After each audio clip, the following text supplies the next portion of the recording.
Ահա ուրեմն, եթե ընդունենք, որ մեր սահմանադրության հետ կապված Ադրբեջանի դիրքորոշումը ոչ թե պատրվակ է, այլ անկեղծ մտահոգություն,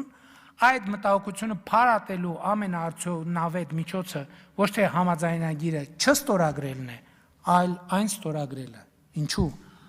Որովհետև մեր օրենսդրությամբ կառավարությունը պարտավոր է խաղաղության համաձայնագրի տեքստ ուղարկել սահմանադրական դատարան դրա համապատասխանությունը սահմանադրության հետ, մեր սահմանադրության հետ ստուգելու համար։ Չնայած փորձագետները 2025 թվականի սահմանադրական դատարանի որոշումից հետո սեպտեմբերի իմ հիշատակած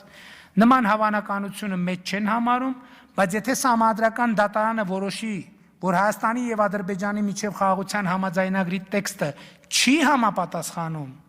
Հայաստանի սահմանադրությանը, այդ ժամանակ Հայաստանի Հանրապետությունը կունենա կոնկրետ իրավիճակ եւ անհրաժեշտություն կատարելու ընտրություն խաղաղության եւ հակամարտության միջև։ Բայց եթե Հայաստանի սահմանադրական դատարանը որոշի, որ Հայաստանի եւ Ադրբեջանի միջև խաղաղության համաձայնագրի տեքստը համապատասխանում է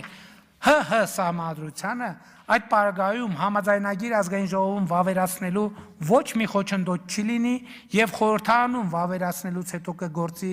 Հայաստանի սահմանադրության 5-րդ հոդվածի 3-րդ կետը, որտեղ ասվում է. մեջբերում եմ.